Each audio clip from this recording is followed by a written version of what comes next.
मिथुन आज आसी नहीं मु विजु बाबू माड़ खाई विगत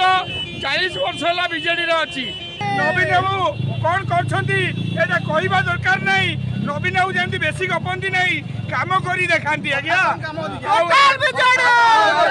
बीजेडी प्रशांत मुदुली आह्वान कले चिरंजीवी भाई मिथु मिथुन तुम आम संगे विगत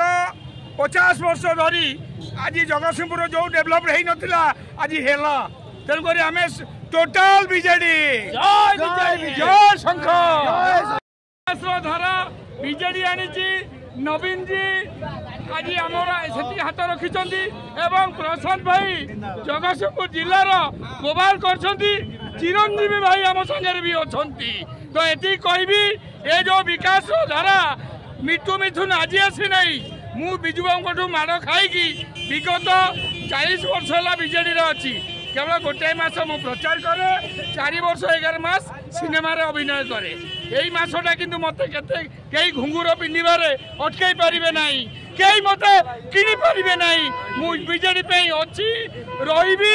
बीजेडी जय बीजेडी।